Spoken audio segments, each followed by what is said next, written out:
So today we're going to talk about a man. A man with a family that had two sons.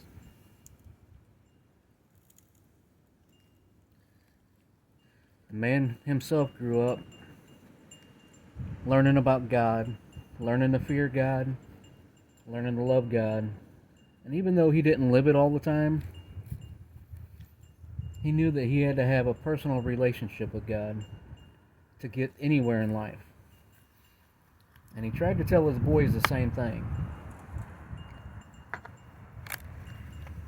With one boy, with one son, he got to learning God, learning about God, and loving God, same way his dad did. With the other one didn't hang to God as much as you think he would. But the dad still made sure that both of them had the same amount of tenderness, and the same amount of upbringing and discipline in their life. But as is life, no matter what we do, we can't control what goes on between two. We can bring them up correctly, train them up in the ways they wouldn't depart. But even Jesus said, there will be two in the field and one will be taken. That's another story. Right now we're talking about the two brothers. Now the two brothers, again, that came from the same stock. That came from the same basic background. They were given the same things to start off with. But right away, one of them fell.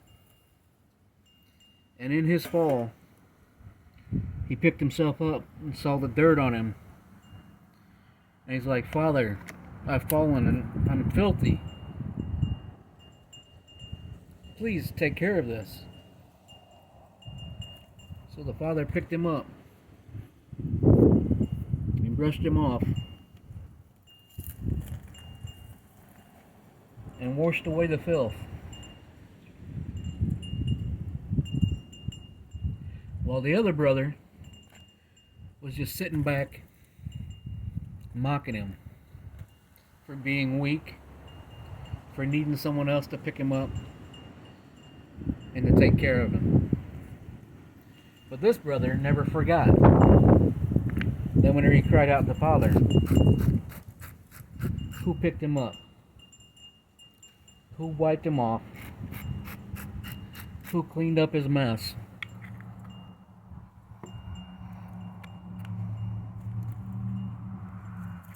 And who took care of him? So life goes on. And in this video, the grill is going to represent life. Because in John 16:33, Jesus tells us that in life you're going to have tribulations. And if anybody knows anything about tribulations, it's the fire that life puts you through. Again, this is the brother that mocked. This is the brother that asked for help.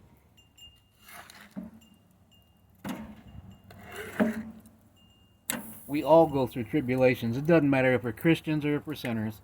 It doesn't matter which person we are. We're all going to go through it. Jesus told us that. Again, John 16:33. He said, you're going to have tribulation in life. But then he came back and said, not to worry. Be of good cheer because I have overcome this world. Again, the grill is representing the tribulations in our life. You notice the coals are hot. You see the flame coming up underneath the ribeyes, licking at them, licking the flames against the ribeye. And the one brother who asked for help, he says, Lord, I know I'm a sinner. I know I messed up, but I ask that your will be my will, and my will be your will. Whatever you want to do with me, Lord, do it. And the brother that mocked, all he did was complain about the hell he's going through on earth, how bad his tribulations are, what kind of troubles he gets into. He thinks it's weak to ask for help. But the brother that asks for help gets the help he needs. He put his life in God's hands and told God he trusts him whenever he asked him to let his will become his. Now the other brother, he wanted nothing to do with God. He wanted nothing but to mock people that did want something to do with God because it was a weakness. But yet he's still going through hell. He's still going through trials in life. And finally, whenever it gets really hard, then he asks his brother, his friends, pray for me. If you believe in prayer, pray for me. Send out good vibes. Help me. Everything's coming against me and it's getting too hard. Would you pray for me? And his friends do. They pray, God, I see what my brother's going through, and I ask that you intervene. And God does.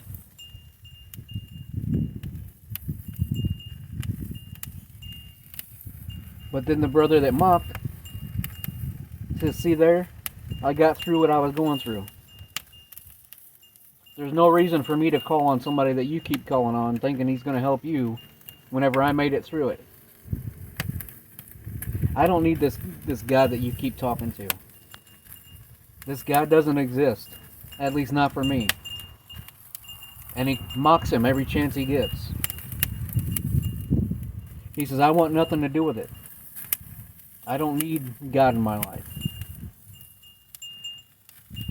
While the brother that openly says he needs God would even change places with the one that says he don't.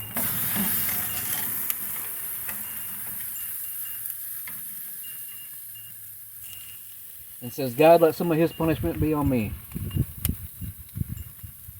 I'll take some of what he's going through so he don't have to.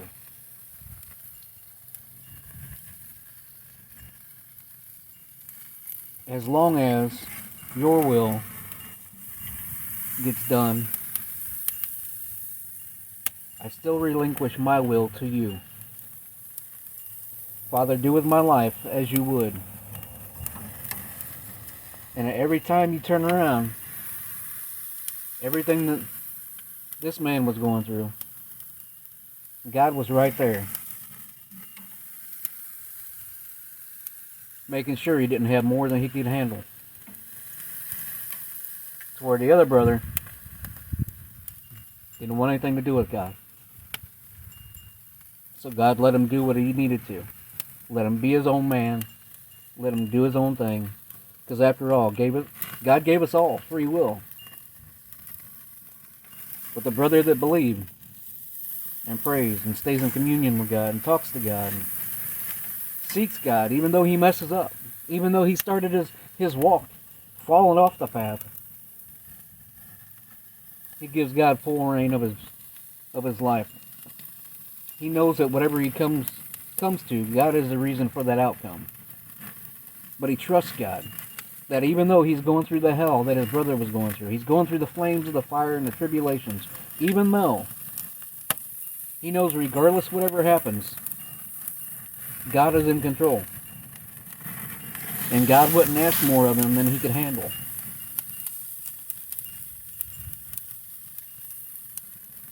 And even while he's going through his trials, his hell, he still prays for his brother, that God would still help him out.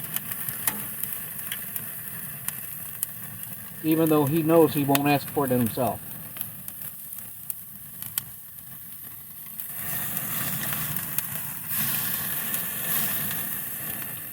But something disheartening happens. This brother, he still gets sick because we're human. He gets sick because he's still going through life. Even though he's sick, God's taking care of him. And even though he's sick, he's praying for his brother instead of praying for himself.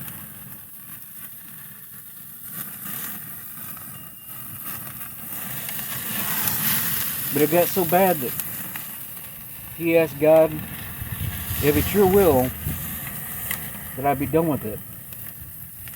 I'm tired of being sick. I know I've been through a lot.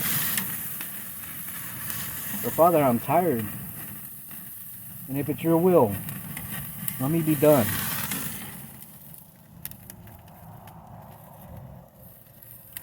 And he goes on. His life in torment is done. It's finished. Now it leaves the brother, who not only suffers what life is bringing on him, but now he has grief on top of it. Because he knows he treated his brother wrong. He knows he mocked him all the time. And he knows that he mocked the God that he served. But he's still got so much bitterness and anger built up from going through all this that he refuses to ask God for help. And God stands by waiting. And waiting. Ready to jump in at any minute. He sends people into his life, sends others into his life. And he still refuses to ask for God's help. And finally, as age catches up, God decides it's time for his pain to end also. In the Bible we find that regardless of who we are, or where we came from, we all have free will. We all have a chance to live correctly. We all have a chance to ask God into our life and to guide our life.